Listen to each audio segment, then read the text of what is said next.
చేయట్లేదు. జగన్మోహన్ రెడ్డి గారు మీరేం చేస్తా ఉన్నారు? ప్రతిపక్షంలో కూర్చొని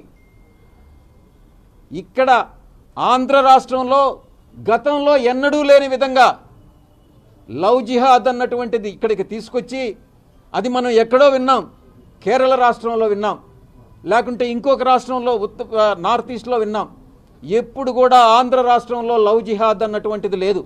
కానీ ఈరోజు లవ్ జిహాద్ పేరుతో మత మార్పిడులు జరుగుతూ ఉంటే నేను ఇప్పుడు 2024 అని చెప్పట్లేదు, 2019 నుంచి కూడా మత మార్పిడులు జరుగుతూ ఉంటే మీరందరూ కూడా గత ప్రభుత్వం కానీ ఈ ప్రభుత్వం కానీ స్పెక్టేటర్స్గా ఒక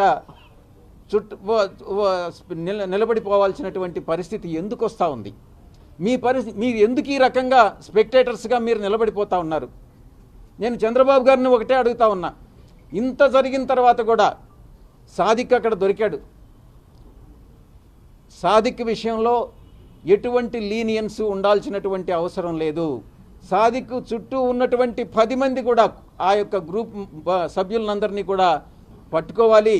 మీకు చేత కాకుండా ఉంటే, ఆంధ్ర రాష్ట్ర పోలీసులకి చేత కాకుండా ఉంటే మీరు కేసును సిబిఐకి అప్పగించండి. భాస్కర్ రెడ్డి గారు ఒకటే కోరుకుంటా ఉన్నారు, నా మనవడు రియాన్ష్ రెడ్డికి ఈరోజు భద్రత లేదు, ఎవరు ఎప్పుడైనా అటాక్ చేయొచ్చు, నాకు భద్రత కల్పించండి, నా మనవడికి భద్రత కల్పించండి అని ఆయన పదే పదే వేడుకుంటా ఉన్నాడు. కానీ ఇప్పటికి కూడా పోలీసుల నుంచి స్పందన లేదు, ప్రభుత్వం నుంచి స్పందన లేదన్నటువంటి విషయాన్ని తెలుస్తూ ఉంది. నేను సిబిఎన్ గారికి, ముఖ్యమంత్రి గారికి ఒకటే విన్నవిస్తూ ఉన్నా, మీకు పరిపాలన చేతగాకుండుంటే జగన్మోహన్ రెడ్డి గారికి ప్రతిపక్ష పాత్ర పోషించడం చేతగాకుండుంటే ఈ యొక్క రాష్ట్ర పరిపాలన అన్నటువంటిది ఉత్తరప్రదేశ్ ముఖ్యమంత్రి యోగి ఆదిత్యనాథ్ గారు లాంటి వాళ్ళకి వదిలిపెట్టండి. ఈ యొక్క టెర్రరిస్టులకి, ఈ యొక్క మత ఉన్మాదులకి, ఈ యొక్క సంఘ వ్యతిరేక శక్తులకి బుద్ధి చెప్పగలిగినటువంటి ఒకే ఒక ముఖ్యమంత్రి ఈ యొక్క భారతదేశంలో ఉన్నాడంటే అది యోగి ఆదిత్యనాథ్ దాస్ గారే, బీజేపీ ముఖ్యమంత్రి. మీకు చేతగానితనంతో మీరు ఈ రాష్ట్రాన్ని, భావి తరాలని, భావి ఆంధ్రదేశ పౌరుల్ని మీరు ఈ రకంగా ఈ యొక్క దీన్ని ఒక మత రాష్ట్రంగా మార్చాలి అని అంటే మేమేమి చూస్తూ ఊరుకునేదానికి మేము సిద్ధంగా లేము అన్నటువంటి విషయాన్ని నేను చంద్రబాబు గారికి నేను విన్నవించుకుంటా ఉన్నా. నేను ఒకటే అడుగుతా ఉన్నా, చంద్రబాబు గారిని నేను ఒకటే అడుగుతా ఉన్నా, మీ కుటుంబంలో కానీ జగన్మోహన్ రెడ్డి గారిని అడుగుతా ఉన్నా, వైఎస్ఆర్సీపీ నాయకులను అడుగుతా ఉన్నా, మీ కుటుంబంలో ఎవరికైనా ఇటువంటి అన్యాయం జరిగితే మీరు ఎటువంటి యాక్షన్ తీసుకుంటారో అటువంటి యాక్షన్నే ఈ విషయంలో కూడా మీరు తీసుకుంటేనే మీ చిత్తశుద్ధి అన్నటువంటిది నిరూపితమవుతుంది అన్నటువంటి విషయాన్ని నేను తెలియజేస్తా ఉన్నా. మరొక విషయం, ఇదే ఇన్సిడెంట్ చంద్రబాబు గారు మీరు గుర్తుపెట్టుకోండి, జగన్మోహన్ రెడ్డి గారు మీరు గుర్తుపెట్టుకోండి, ఇదే ఇన్సిడెంట్ అటు పాత బస్తీలో హైదరాబాద్లో జరిగితే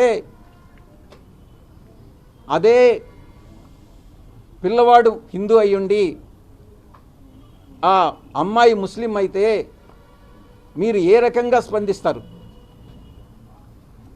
ఇదే ఇన్సిడెంట్ అరబ్ కంట్రీస్లో జరిగితే షరియా లా ప్రకారం మీరు ఏ శిక్ష విధిస్తారు? మీరు కోరుకుంటున్నారు కదా ఇక్కడ criminal procedure code, uniform criminal procedure code ఉండాలి, కానీ యూనిఫామ్ సివిల్ కోడ్ మాత్రం ఉండకూడదని మీరు కోరుకుంటున్నారు కదా. అదే ఈ యొక్క క్రిమినల్ యాక్ట్కి అరబ్ కంట్రీస్లో ఎటువంటి శిక్ష విధిస్తారో అక్కడ విధించే షరియా లా ప్రకారం మీకు కూడా తెలుసు. రాళ్లతో కొట్టైనా చంపుతారు, లేకుంటే పబ్లిక్ ప్లేస్లో 4 రోడ్ల కూడలిలో ఊరిదీస్తారు. అటువంటి శిక్షని మీరు ఎందుకు ఇక్కడ అమలు చేయలేకున్నారు? మీరు నిజంగా మీరు కోరుకుంటున్నారు. యూనిఫామ్ సివిల్ కోడ్ని ఈ రాజకీయ పార్టీలన్నీ అపోజ్ చేస్తూ ఉన్నాయి. అది ఎవరైనా కావచ్చు, టీడీపీ కావచ్చు, వైఎస్ఆర్సీపీ కావచ్చు, మిగతా రాజకీయ పార్టీలన్నీ కూడా కావచ్చు. నేను ఒకటే అడుగుతా ఉన్నాను, మీ ద్వంద్వ ప్రమాణాలు దేనికి? మీరు ఒక మతానికి ఒక చట్టం, ఇంకొక మతానికి ఒక చట్టం, ఒకరికి ఒక న్యాయం ఇంకొకరికి న్యాయం మాట్లాడేటటువంటి ఈ యొక్క సూడో రాజకీయ పక్షాలని ఈ ద్వంద్వ ప్రమాణాలు పాటించే రాజకీయ పక్షాలని ప్రజలు నమ్మవద్దు అని నేను కోరుకుంటా ఉన్నా. ఇక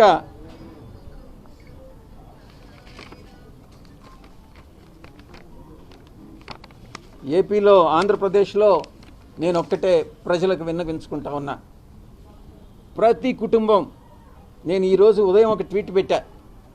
ఆ ట్వీట్లో సౌజన్య మరణ వాంగ్మూలాన్ని యాజ్ ఇట్ ఈస్గా ఆమె దాన్ని ట్రాన్స్లేటెడ్ కాదు, తెలుగునే టైప్ చేసి ఆమె సంతకం పెట్టినటువంటి పేపర్ నా దగ్గర ఉంది. కానీ అది బహిర్గతం చేయకూడదు కాబట్టి దాన్ని తెలుగులో టైప్ చేసి దాన్ని పెట్టా, యథాతథంగా పెట్టా, రిలవెంట్ ఎక్స్ట్రాక్ట్ పెట్టా. దీన్ని బట్టి మీకు ఒకటే అర్థమవుతా ఉంది, అర్థం చేసుకోవచ్చు. అది ఆమె చాలా వివరంగా కూడా రాసింది దాని విషయంలో. ప్రతి కుటుంబం, ఆంధ్ర రాష్ట్రంలో ప్రతి కుటుంబం, ప్రతి మహిళ, ప్రతి హిందువు ఈ విషయాన్ని సీరియస్గా తీసుకోవాలి అని నేను విన్నవించుకుంటా ఉన్నా.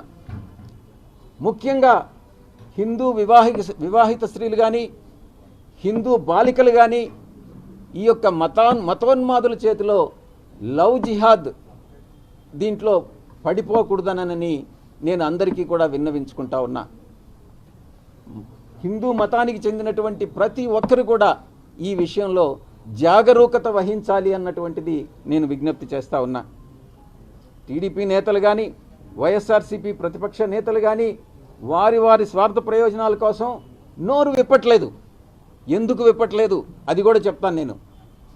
చంద్రబాబు నాయుడు గారికి కాలానుగుణంగా 5 సంవత్సరాలకు ఒకసారి అతను అలయన్స్ పార్టీని అతను ఎన్డీఏకైనా పోగలడు, ఇండీ పార్టీస్కైనా పోగలడు, యూపీఏకైనా పోగలడు, ఎక్కడికైనా పోగలడు.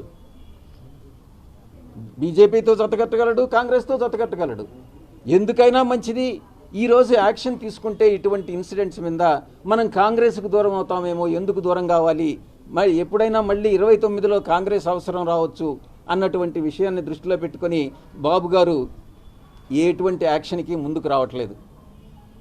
జగన్ గారి విషయం కూడా అదే. మత మార్పిడులని ఆయన ప్రోత్సహించాడే కానీ కొన్ని వందల చర్చిలు కట్టేదానికి ఆయన సహకరించాడే కానీ ఆయన ఏ రోజు కూడా హిందూ మతాన్ని ప్రోత్సహించేదానికి ఆయన సహకరించలేదు అన్నటువంటి విషయాన్ని నేను, అందుకే ఆయన కూడా మళ్ళీ రేపు ఎలాగూ బీజేపీతో జతకట్టలేడు కాబట్టే రేపు కాంగ్రెస్తో అవసరం వస్తుందేమో, ఎందుకు ఇటువంటి విషయాలను లేవనెత్తడం అని ప్రతిపక్షం కూడా ఈరోజు నోరు విప్పనటువంటి పరిస్థితి. దీన్ని హిందువులందరూ ముక్త కంఠంతో దీన్ని ఎదుర్కోవాలి అని నేను వినవించుకుంటా ఉన్నాను.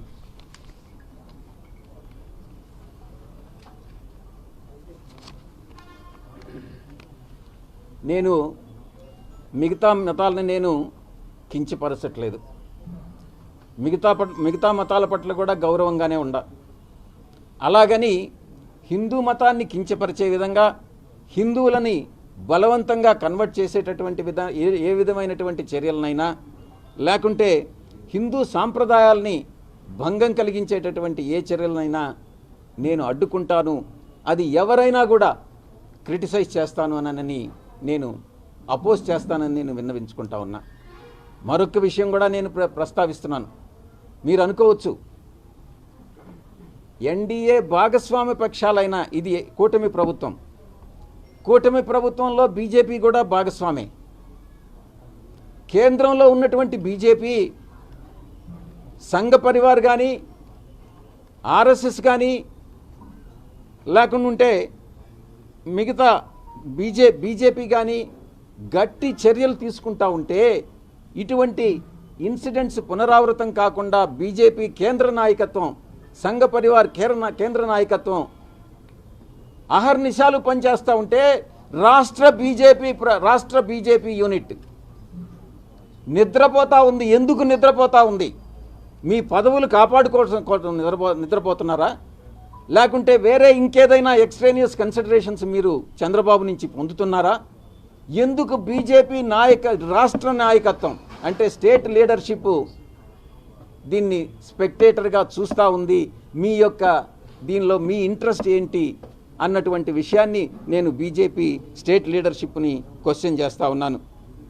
ఇక రాష్ట్రంలో చివరిగా నేను ఒక్కటే చెప్పదలుచుకున్నా,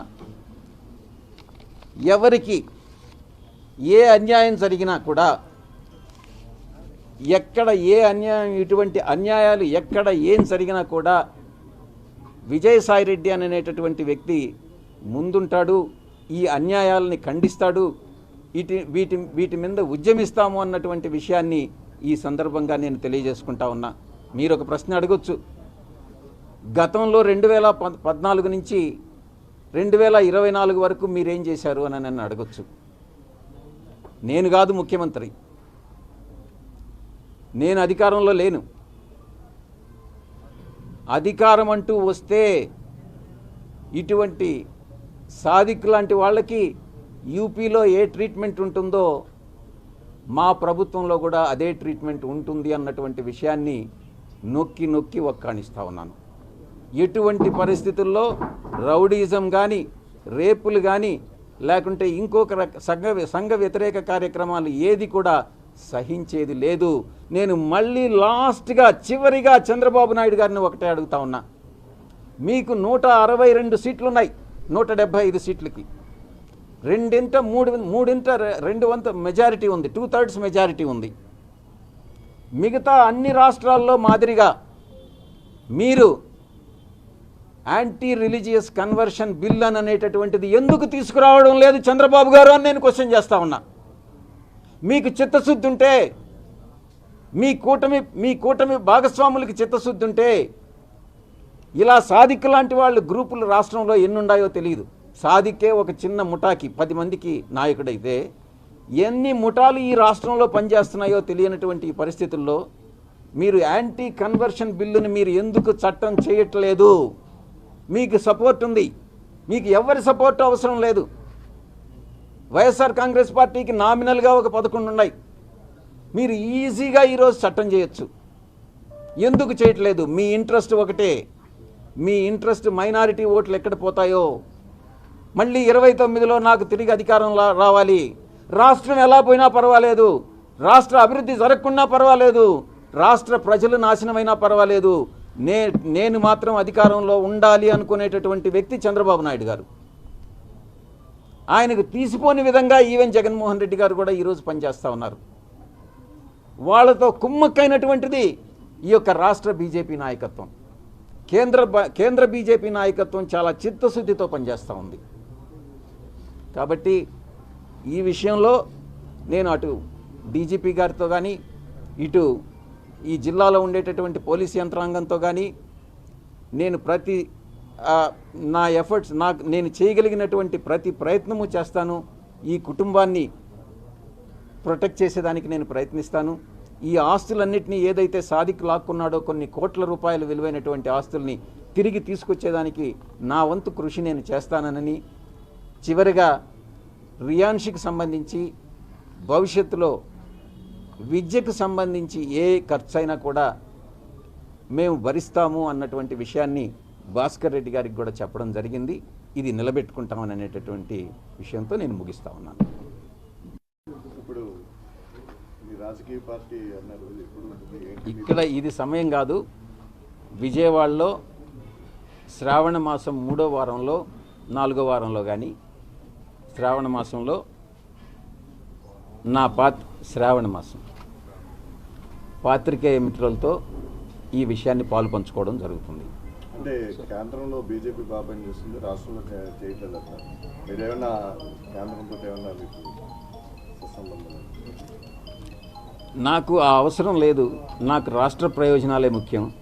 రాష్ట్రంలో ఎవరు బాగా పనిచేస్తుంటే వాళ్ళు బాగా పనిచేస్తున్నారని చెప్తాను, రాష్ట్రంలో ఎవరు పనిచేయట్లేదో వాళ్ళు పనిచేయట్లేదని చెప్తాను. నాకు ఎవరి మీద ద్వేషం లేదు, శత్రుత్వం లేదు. రాజకీయాల్లో ఒకటే గుర్తుపెట్టుకోవాలి, రాజకీయంగా ప్రత్యర్థులు ఉంటారేమో కానీ రాజకీయంగా శత్రువులు అనేటటువంటి వాళ్ళు ఉండరు. ఎవరికి ఎవరు శత్రువులు కాదు, ప్రత్యర్థులు మాత్రమే. అంటే మీరు గతంలో మరి 10 ఏళ్ళు నేనే చెప్పాను ఆ ప్రశ్న. గతంలో 10 ఏళ్ళు ఏం చేశారని అంటే నేను కాదు కదా సీఎం. గతంలో 10 ఏళ్ళు ఎవరు సీఎంగా ఉన్నారో వాళ్ళని మీరు ప్రశ్నించండి, వాళ్ళ దగ్గర నుంచి జవాబులు సేకరించండి.